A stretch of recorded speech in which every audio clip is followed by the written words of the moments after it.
Okay, maglalagay tayo sa AM building ng Gapi tsaka ng Kalapate.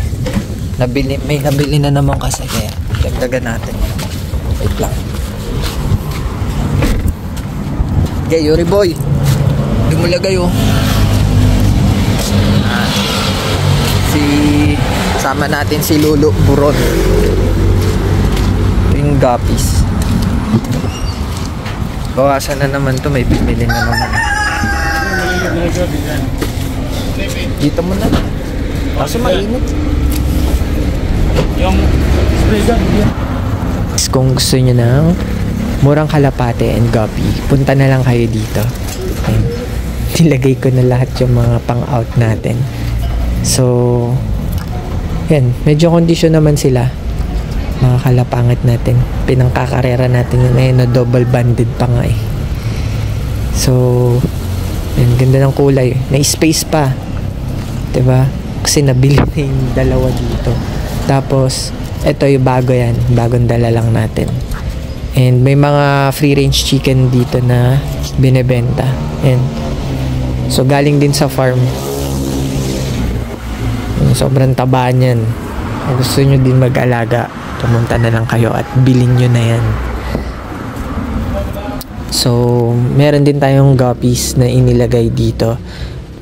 Mura lang to guys. 200 pair. Meron na kayong magenta guppy. So, puntahan nyo na din to bago pa kayo maubusan. Pero pag may bumibili naman, lagi tayong nagdadagdag agad kasi malapit lang din naman yung farm dito sa AM building. So nakasabit to dito sa sari-sari store. AM building din to. Yan. Ay, sorry. So puntahan nyo na lang kung gusto nyo ng Kalapate, manok, and guppy. Yan. Ito yung harap. Yan, AM building. Okay, nandito na ulit tayo sa farm. Kung makikita nyo, parang hindi pa rin nababawasan tong mga Kalapate. Ang dami pa rin. Yan, grabe. Kita nyo naman no. Ganyan sila lagi pagkakakain. Grabe, nakakatuwa yung ganito. Pero kailangan din talaga natin magbawas kasi ang gastos nila sa pagkain. Kaya ayun, no choice tayo. Kailangan natin sila ibenta kahit ayaw natin. Pero siguro baka mag-race tayo sa south. Ito-training na din natin yung iba kasi kahit nagbebenta tayo, ang hirap pa rin talaga maubos eh. Ayun no. Kaya kung gusto nyo talaga ng Kalapate, pumunta na kayo dun, bilhin nyo na yun kasi ang mura, sobrang mura talaga nun, and pinangre-race yun. May iba nga dun is may lahi pa ng nalahian ng mga imported line. So wala nga lang certificate kasi minamadali natin i-out, so walang certificate yung mga yun. Dito naman sa taas, ito hindi na natin ito pinapakawalan kasi sobrang crowded na sila sa labas. Ito nakakulong na lang talaga, baliktad na. Ito kinukulong para hindi crowded sila sa labas kasi sobrang nakakahiya sa kapitbahay pag masyadong marami. So buti na lang may tagahawak pala tayo ng camera, si shoutout kay Yuri. So kulong muna sila ngayon habang hindi pa natin nagbebenta yung iba. And marami rin din kasi magaganda dito kaya kinulong natin. Dito yung mga red tiger, yung ibang red tiger. Mag-start na rin tayo ulit mag-breed, pero yung mga rare of color na lang yung i-breed natin. So yun na din yung i-raise natin kasi ayoko na magparami ng mga regular color. Tsaka marami din talaga naghahanap ng mga rare of color racing pigeon. Gustong gusto nila bumili kaso ayaw natin i-out yung mga alaga ng rare kasi nga talagang collection natin to, hindi to for out. Titignan natin guys if makapag out tayo, post ko kaagad and makikita nyo yun sa vlog. So for now, yung mga regular color lang muna yung ina-out natin.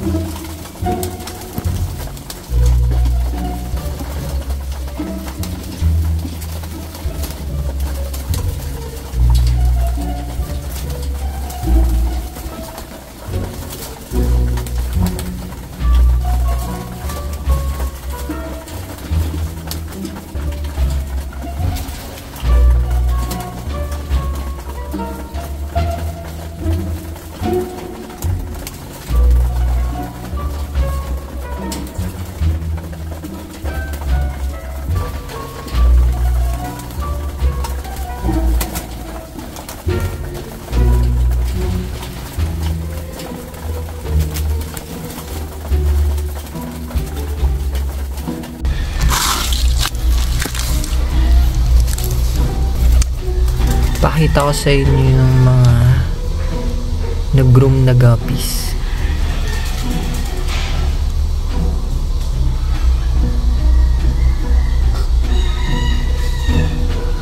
So guys, may papakita ko sa inyo na sample ng mga nag-groom. Ayan. Guys, check nyo to.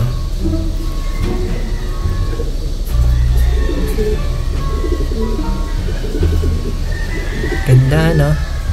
Magenta Dragon. Nag-groom na siya. Kaya malaki na yung size. Ganda, no? Meron dito maliit pa. Pero tingin ko mas maganda to pag lumaki.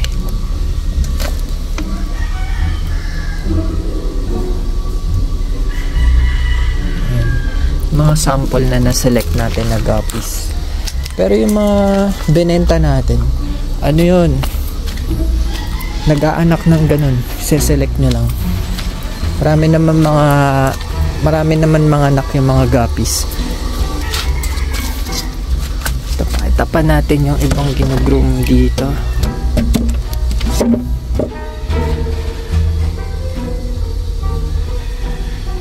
Tago.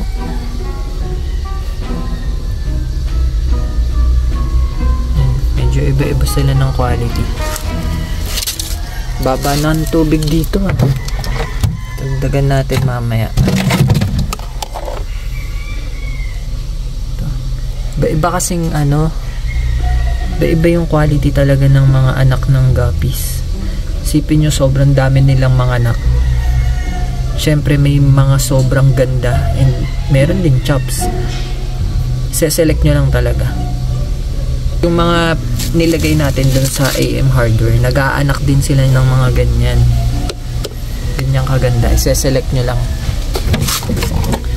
So, pagka ganyan, pag ganitong quality, huwag nyo ibebenta ng mura.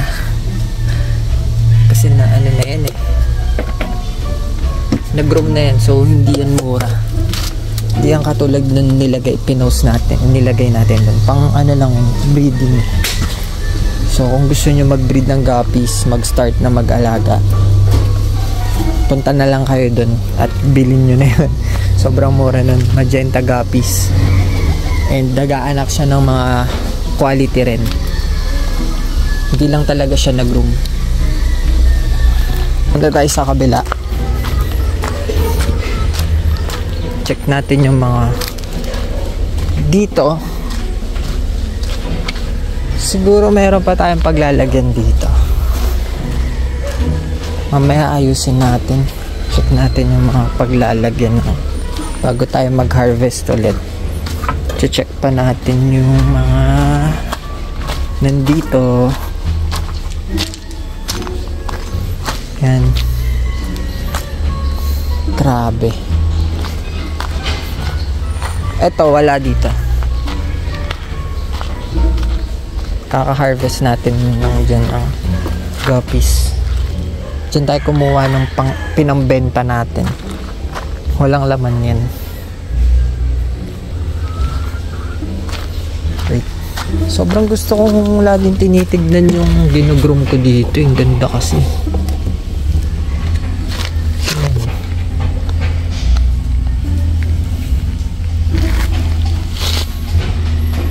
Tinataguan tayo ha.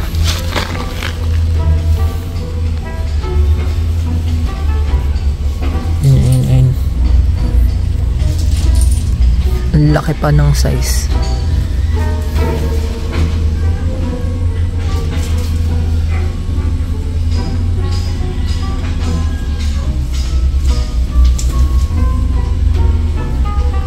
Ganda, no? Magenta yan. Dito meron din.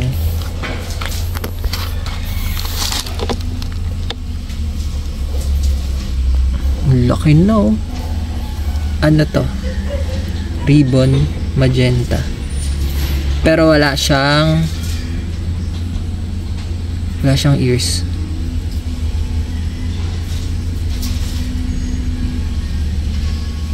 Ribbon lang. Ang dami, oh. Yung mga guppies natin hindi nauubos. Wala lang tayong tubs pang groom. Kailangan natin ng grooming tubs. Kasi di naman gaganda yun pag di green,